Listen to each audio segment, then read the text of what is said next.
Meus queridos, a paz do Senhor.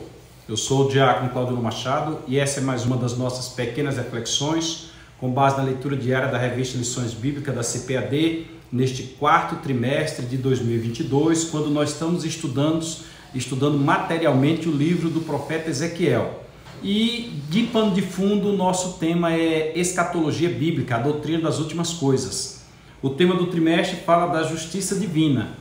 O subtema fala da preparação do povo de Deus para os últimos dias no livro de Ezequiel. Então nós estamos estudando os últimos dias com base no livro de Ezequiel. E a lição número 1 fala sobre Ezequiel, o atalaia de Deus, aquele que tem a obrigação de ver, de interpretar, de avisar o que está acontecendo. Ezequiel, o atalaia de Deus. Este é o nosso sexto vídeo da semana. Você tem mais 5 vídeos para trás. E o irmão Daniel tem colocado todos os vídeos numa mesma capa, então você deve, ao assistir deve verificar que tem outros vídeos para que você entenda a temática da semana. De segunda a sábado nós fazemos esses vídeos, então assista. E aproveite para te convidar para se inscrever no nosso canal. Se inscreva, compartilhe, curta, comente. Quando você se inscreve, você aumenta a nossa quantidade de público-alvo. Você pode acionar o sininho das notificações e receber de primeira mão os vídeos que forem sendo postados, que subir para o YouTube. Quando você curte, você diz para o YouTube que nosso vídeo é bom, ele pode indicar para outras pessoas. Quando você comenta, você diz para nós a qualidade do nosso conteúdo, se está bom, se está ruim, você nos orienta. E quando você compartilha, você evangeliza alguém, então aproveite para fazer isso. A nossa leitura de hoje está no segundo livro das Crônicas, no capítulo 20, no versículo 24. A epígrafe diz: o termo atalaia se refere à própria torre de observação. O termo atalaia se refere à própria torre de observação. A primeira coisa que nós vamos chamar a atenção aqui é que os livros das Crônicas foram escritos posteriormente ao cativeiro babilônico. Antes do cativeiro babilônico você tem os livros de Samuel e os livros dos reis, sendo os livros de Samuel que falam do Reino Unido, sobre o governo de Saul, Davi e Salomão, e quando você entra no livro dos reis você já tem o reino dividido, de Roboão até o cativeiro babilônico. Quando você vai estudar o livro das Crônicas, e às vezes algumas pessoas veem uma repetição e não compreendem o motivo da repetição, é porque no livro das Crônicas, no primeiro Crônicas, você tem o período do Reino Unido, já é diferente, já engloba Samuel e engloba também, engloba Samuel, melhor dizendo, engloba o livro de Samuel. E quando você vai para o segundo livro das Crônicas, você tem o reino dividido, então é uma forma de falar, de trazer para o povo que retornou do cativeiro a história deles, dos antecessores a eles, antes do cativeiro babilônico. Então as crônicas eles são uma espécie de repetição. Às vezes repete a mesma coisa, Esdras e outros colocaram ali repetindo a mesma coisa, ou às vezes acrescenta alguma coisa, como nós temos aí dúvidas tiradas. Inclusive temos uma live que explica se Jessé teve mais ou menos filhos, está explicado aí. Hoje nós leremos no capítulo 20 do livro de segundo Crônicas, então nós estamos no período do reino dividido, no capítulo 20, versículo 24. Vamos ler o que diz o versículo 24, fazendo uso da Bíblia de Estudo Mateu Henry, Almeida Revista Corrigida e a tradução, editada pela Sociedade Bíblica do Brasil. Diz assim, segundo Crônicas 20, versículo 24. Entretanto, não se preocupe não que nós vamos explicar. Entretanto, chegou Judá à atalaia do deserto. E olharam para a multidão. E eis que eram corpos mortos que jaziam em terra. E nenhum escapou.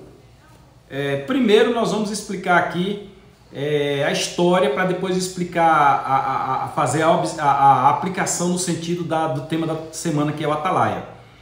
Historicamente falando aqui, nós estamos numa batalha em que o rei Josafá, você vai poder ver isso no início do capítulo número 20, aqui diz assim: Deus concede a Josafá vitória sobre seus inimigos. Josafá está numa batalha onde ele provavelmente não venceria. Ele estava para enfrentar 3 povos. Ele estava para enfrentar os amonitas, os moabitas e o povo da montanha de Seir. Amonitas e moabitas são descendentes de Israel, descendentes de Judá, porque são descendentes dos filhos de Ló. E o Ló, como nós sabemos, praticou incesto com suas filhas, e destas surgiu a nação dos amonitas e a nação dos moabitas. E estes dois povos, junto com Seir, o povo lá de Seir das montanhas, estava vindo contra Israel, e no dia seguinte tudo estava preparado para haver um grande confronto, e Judá não tinha pessoas suficientes para enfrentá-los. O que o rei Josafá fez? Foi orar a Deus, e Deus mandou um profeta, e o profeta diz: assim diz o Senhor, confie em mim, fique tranquilo, não faça nada, e amanhã você vai ver o que eu vou fazer por vocês. Aí Josafá então reuniu os levitas, prestou um culto a Deus, louvaram a Deus, e no dia seguinte Josafá reúne o povo e pronuncia aquela frase muito conhecida de todos: crede em vosso Deus, estareis seguros, crede em vossos profetas e prosperareis. Isto está mais exatamente no versículo de número 20 do capítulo 20, 2 Crônicas 20.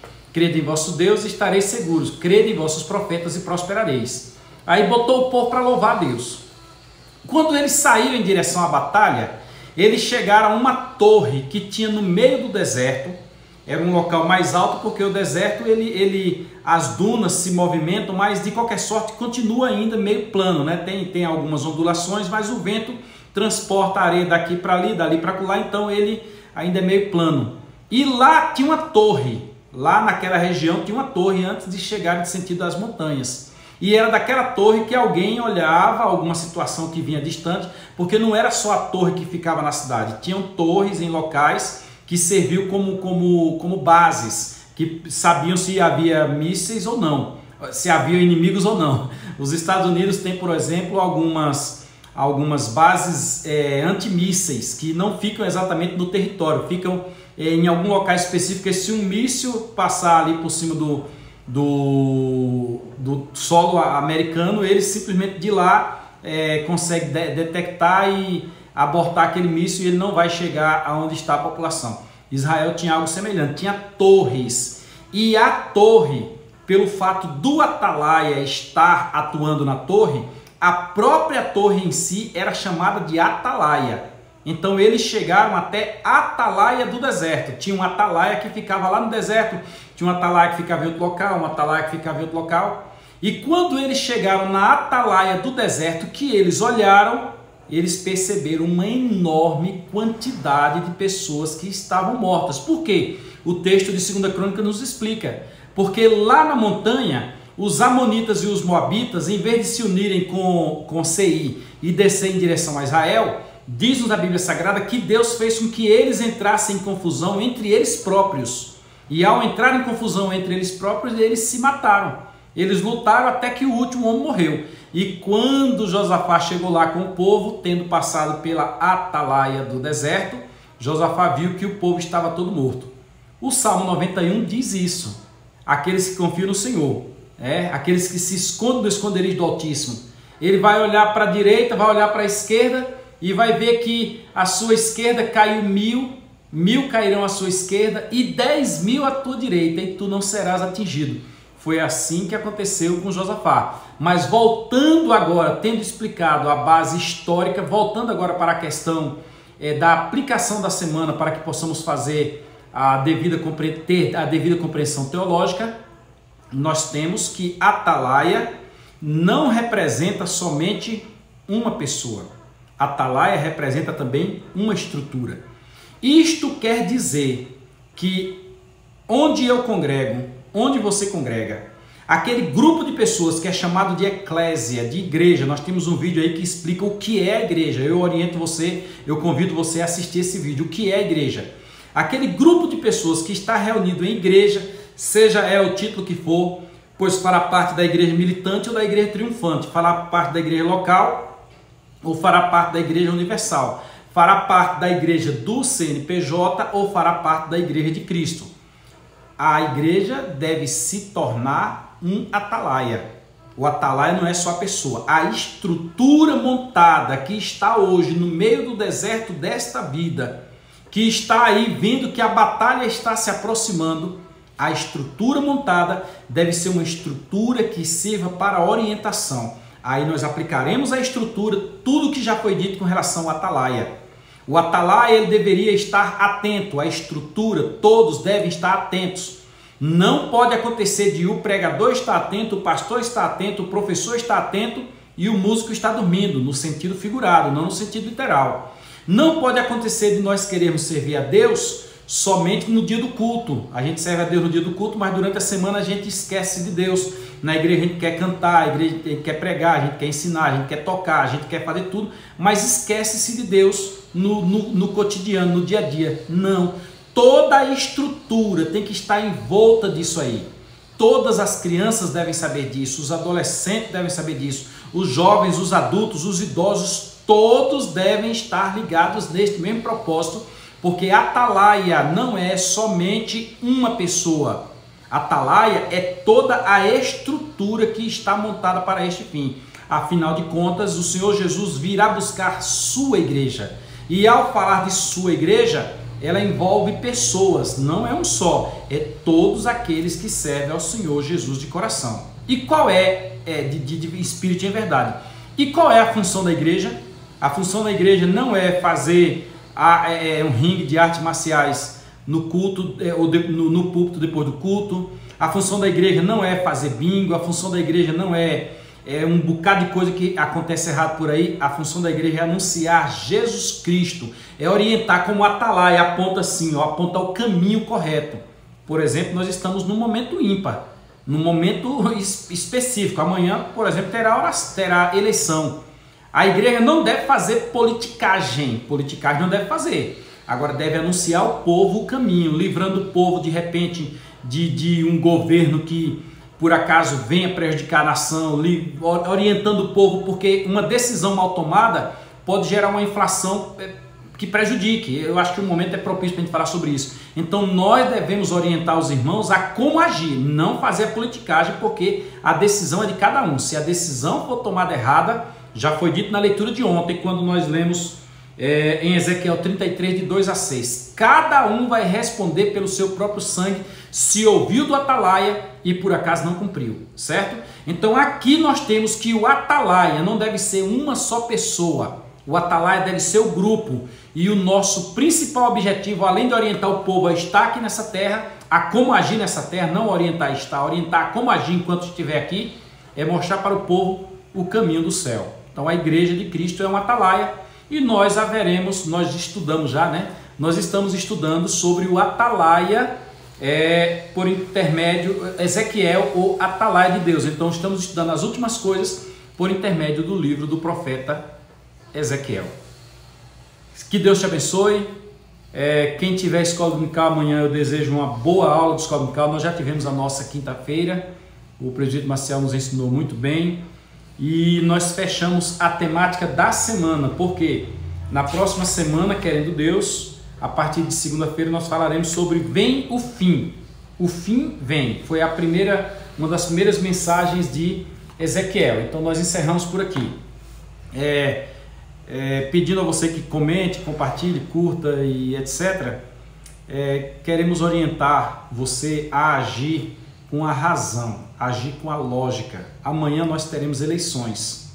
Não é à toa que essa bandeira está aqui. Essa bandeira está aqui para despertar você. Amanhã nós teremos eleições. E as eleições de amanhã, elas são algo fundamental. Nós temos uma geração que vem progredindo, prosperando. Olha como é que era o Brasil há 30, 40 anos e olha o Brasil de hoje. Inclusive eu pude ver agora recente que o Brasil está com uma inflação de 4,4. Aí você vai dizer, misericórdia. Misericórdia não, graças a Deus. A Venezuela, por exemplo, está com mais de 60% de inflação. Os Estados Unidos estão com 5,1% e o Brasil está com 4,4%. O Brasil tinha empresa como a Petrobras, que apesar de ser uma fonte de riqueza para o Brasil, uma fonte de riqueza para nós, estava fechando seus balancetes em déficit. E o Brasil hoje está fechando em superávit. Por isso que nós conseguimos agora, com a redução de vários tributos, ter um combustível mais barato, e isso já repercute. Ontem, por exemplo, eu fui contratar um serviço de marcenaria e o serviço de marcenaria já estava mais em conta. Aí o rapaz me disse, não, é porque o combustível baixou, baixar também todo o serviço, porque tudo depende do transporte. O nosso Brasil, hoje, nós temos, graças a Deus, a comida na mesa, nós temos até ajuda do governo melhor do que o que existia antigamente. Vamos evitar que nossas crianças sejam obrigadas, porque criança recebe ordens, então serão obrigadas a dividir banheiros com sexo diferente. Vamos batalhar pela vida, vamos fazer com que não haja autorização para o aborto, vamos batalhar pela sociedade, não seremos a favor da liberação das drogas, vamos manter o nosso Código Penal, onde trata de pequenos e de grandes crimes, porque se aqueles pequenos não existirem mais, como é que vai ficar a sociedade? Como é que fica a nossa sensação de segurança? E assim por diante. Vamos batalhar pela família, pela pátria. Que Deus abençoe você e que você esteja orientado a isso. Não deixe que os nossos filhos, não deixe que os nossos netos venham pagar por isso aí futuramente. Está na minha mão e na tua mão com o único voto que nós daremos. Abra a sua percepção e veja tudo o que está acontecendo. E vote bem. Vote escolhendo um presidente que consiga alcançar estes anseios, sem falar da grande liberdade religiosa, porque todos têm o direito de culto. Se todos têm, logo os evangélicos também têm. Os evangélicos é quem bem tem, tá bom? Por quê? Porque a Igreja de Cristo é um atalaia. Nós somos a instituição que mostramos ao mundo o que vem no porvir. Deus te abençoe e até segunda-feira, onde eu creio que estaremos glorificando o nome de Jesus com a escolha do presidente que assumirá em 1º de janeiro. Um abraço a todos, fiquem todos na paz do Senhor, se inscreve no nosso canal, compartilhe isso aí, tá bom? Até mais!